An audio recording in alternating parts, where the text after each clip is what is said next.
Assalamualaikum warahmatullahi wabarakatuh. Bapak Ibu peserta pretest PPG Guru SD, di kesempatan kali ini kita akan membahas tentang persebaran dan kualitas penduduk Indonesia. Ini terkait dengan kisi-kisi terbaru tahun 2022 yang diberikan oleh Kemdikbud. Nah, ini dapat didownload di ppg.kemdikbud.go.id. Silahkan Bapak Ibu download kisi-kisinya agar nanti disesuaikan pembelajarannya materi-materi yang akan dipelajari. Oke. Biar lebih mudah, Bapak Ibu cukup kunjungi channel saya. Di situ ada beberapa yang saya sudah siapkan untuk pembelajaran Bapak Ibu ya. Oke, langsung saja kita akan bahas tentang persebaran dan kualitas penduduk Indonesia.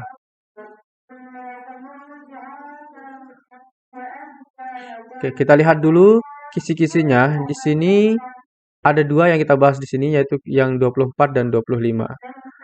Nah, nanti di soal akan disajikan kasus tentang kependudukan di wilayah Indonesia. Peserta dapat menganalisis persebaran penduduk Indonesia. Jadi, nanti Bapak Ibu akan menganalisis persebaran penduduk di Indonesia. Berikutnya, nanti akan disajikan data tentang permasalahan kependudukan di wilayah Indonesia. Nah, nanti Bapak Ibu akan mengevaluasi kualitas penduduk Indonesia. Intinya, Bapak Ibu diminta untuk mengevaluasi kualitas penduduk Indonesia. Oke, baik.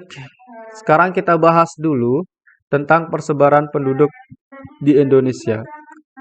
Penyebab persebaran penduduk di Indonesia tidak merata. Menurut buku CMS, Cara Menguasai Soal Geografi SMA dan MA Latihan Soal dan Pembahasan HOTS, karangan Santi Kurniasih, persebaran penduduk yang tidak merata disebabkan oleh beberapa faktor, yaitu yang pertama adalah kesuburan tanah, kedua, pembangunan industri, ketiga, kualitas pendidikan, keempat, persebaran dan pengelolaan sumber daya alam yang kurang merata. Nah, misalkan tentang kesuburan tanah. Ini akan menyebabkan persebaran penduduk yang di mana orang-orang akan cenderung untuk bertempat tinggal di dekat-dekat tanah yang subur, agar tanah-tanah yang subur itu digunakan untuk bertani, berkebun, dan lain-lain sebagainya. Berikutnya, pembangunan industri. Nah, pembangunan industri ini akan mengakibatkan banyak orang tertarik untuk bekerja dan tinggal di daerah sekitar industri tersebut. Itu yang menyebabkan persebaran penduduk tidak merata. Berikutnya yang ketiga, kualitas pendidikan. Nah, ini juga akan menjadi daya tarik seseorang untuk mencari ilmu, dan ini akan mengakibatkan orang-orang yang mencari ilmu itu akan lebih cenderung tinggal di tempat-tempat sekolah ataupun kampus ataupun universitas yang berkualitas. Kemudian yang keempat adalah persebaran dan pengelolaan sumber daya alam yang kurang merata. Nah, ini juga dapat menyebabkan persebaran penduduk yang tidak merata. Misalkan di daerah yang kering, maka orang-orang tersebut tidak akan memilih tinggal di tempat yang kurang air. Oke, sekarang dampak persebaran penduduk yang tidak merata dihimpun dari berbagai sumber. Tidak meratanya persebaran penduduk dapat menyebabkan beberapa hal, yakni yang pertama, dalam bidang pertahanan dan keamanan harus ada penduduk yang ditempatkan di wilayah-wilayah perbatasan yang bermasalah. Persoalan ini kaitannya dengan mempertahankan kedaulatan NKRI dari pihak luar mengenai area perbatasan.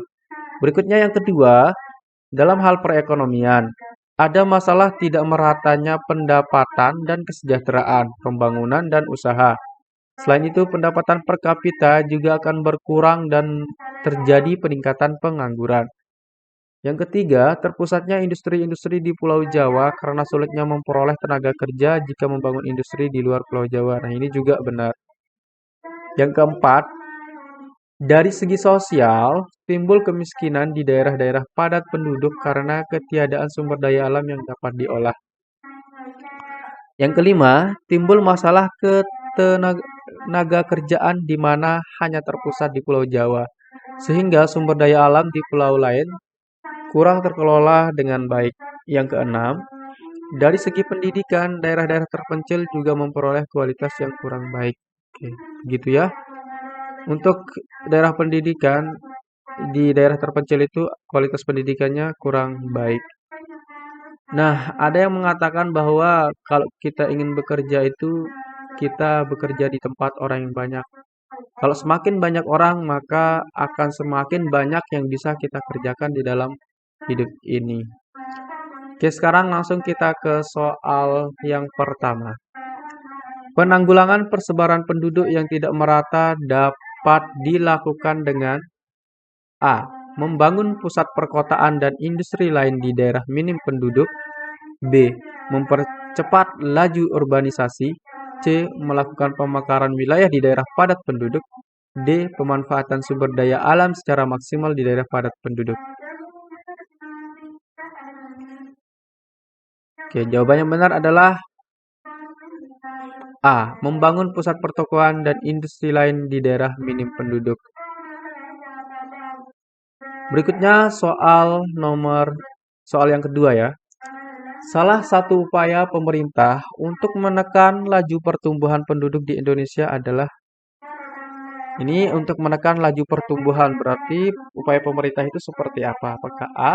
Program urbanisasi, B. Program keluarga berencana, C. Program wajib militer, apakah D. Penanggulangan HIV/AIDS? Sangat jelas bahwa jawaban yang benar adalah yang B. Berikutnya, kota mempunyai kepadatan penduduk yang sangat tinggi, maka dapat dikatakan bahwa persebaran penduduk di kota sangat dipengaruhi oleh apa? Nah, ini terkait dengan persebaran penduduk ya. Maka kalau di kota itu penduduknya yang sangat tinggi itu disebabkan oleh apa? Apakah oleh topografi, sarana dan prasarana, sejarah, kondisi alam, atau kondisi tanah? Ya, kita pilih adalah jawaban yang B, sarana dan prasarana. Baik, berikutnya. Manakah di antara provinsi di bawah ini yang penduduknya masih sangat jarang? Apakah A. Kalimantan Tengah, B. Irian Jaya, C. Kalimantan Timur, D. NTB, E. NTT. Maka yang benar adalah yang B. Irian Jaya. Soal berikutnya, pernyataan di bawah ini yang benar mengenai kepadatan penduduk adalah apakah yang A. Semakin banyak jumlah penduduk maka semakin luas wilayah ditempati. B. Kepadatan penduduk seimbang dengan luas wilayah yang ditempati. C. Luas wilayah mempengaruhi terhadap kepadatan penduduk. D. Kepadatan penduduk seimbang dengan jumlah penduduk. E. Kepadatan penduduk dipengaruhi oleh jumlah penduduk dan luas wilayah yang ditempati. Maka jawaban yang benar adalah yang E. Berikutnya, ini sampai ya, bukan ampai. Sampai saat ini, sebagian besar penduduk Indonesia terkonsentrasi di pulau, apakah Sumatera dan Kalimantan, Jawa dan Kalimantan, Kalimantan dan Sulawesi, Sumatera dan Sulawesi, ataukah Jawa dan Sumatera? Oke, jawaban ini adalah yang E, Jawa dan Sumatera.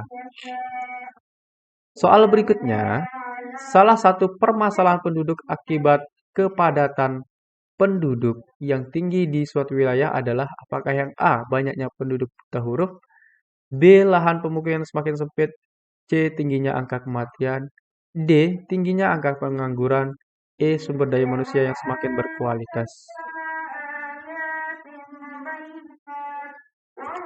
Jawaban yang benar adalah lahan pemukiman semakin sempit.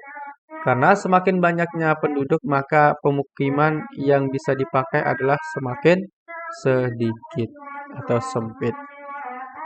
Berikutnya, yang merupakan indikator pengukuran kualitas sumber daya manusia ialah kecuali apakah yang A.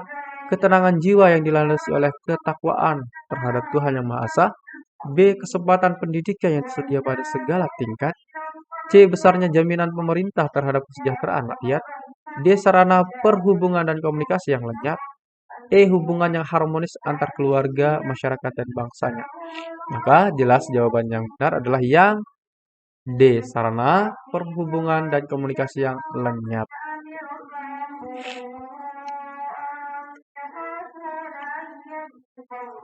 Baik, ini bisa dipelajari ya satu persatu. Misalkan di sini kesempatan pendidik yang tersedia pada segala tingkat, tentu ini akan mengakibatkan kualitas sumber daya manusia itu akan semakin baik.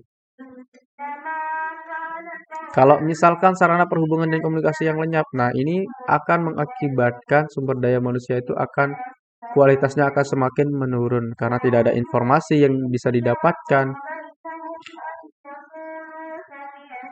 Oke, berikutnya untuk mengukur kualitas penduduk di suatu wilayah, maka dapat dilihat berdasarkan apakah A. jenis mata pencaharian, B. jumlah penduduk, C. pertumbuhan penduduk, D. tingkat pembangunan, E. tingkat pendidikan. Jawaban yang benar adalah yang E. tingkat pendidikan. Itu untuk mengukur kualitas penduduk di suatu wilayah. Oke, berikutnya kualitas non-fisik manusia dapat dinilai dari apakah tinggi badan, tinggi pendidikan, tingkat kesehatan, keimanan, atau berat badan. Kualitas non-fisik ya, maka adalah tingkat pendidikan. Berikutnya, angka kematian bayi di suatu negara menunjukkan tingkat kualitas penduduk yang terkait dengan aspek apakah A. tingkat pendidikan keluarga, B. tingkat pemenuhan gizi keluarga, C. kesejahteraan keluarga, D. molekul keluarga, E. prevalensi penyakit.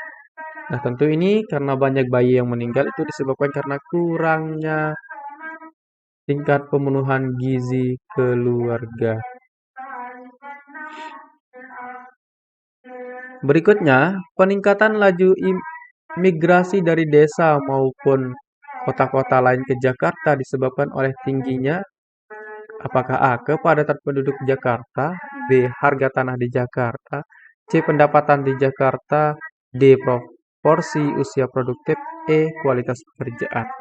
Maka yang benar di sini adalah yang C. pendapatan di Jakarta. Berikutnya, kualitas penduduk secara fisik dapat dilihat dari apakah moral. Moral itu bukan fisik ya. Tingkat pendidikan juga bukan fisik. C. ketaatan bukan fisik. D. tingkat kesehatan. Tingkat kesehatan ini merupakan kualitas penduduk secara fisik. Maka jawaban yang benar adalah ini 1, 2, 3, 4 ya. Jawaban yang benar adalah yang 2 yaitu tingkat pendidikan dan tingkat kesehatan. Mohon maaf ya. Ini 1, 2, 3, 4.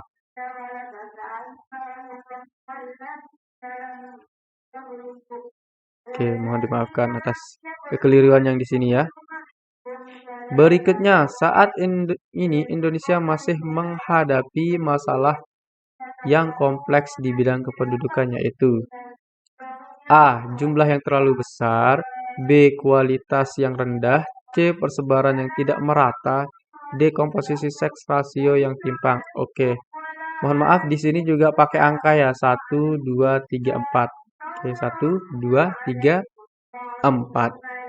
Pertanyaannya, masalah kompleks di dalam kependudukan Indonesia yaitu semuanya benar. Semuanya adalah masalah yang kompleks bagi Indonesia. Baik Bapak Ibu Guru, itu saja yang kita bahas di kesempatan kali ini. Semoga ini bermanfaat. Maafkan jika ada kesalahan yang tadi yang terakhir nomor 2, kemudian di sini juga ada kesalahan, seharusnya di sini 1, 2, 3, 4. Oke, mohon dimaklumi karena ini juga kita dikejar-kejar waktu ya.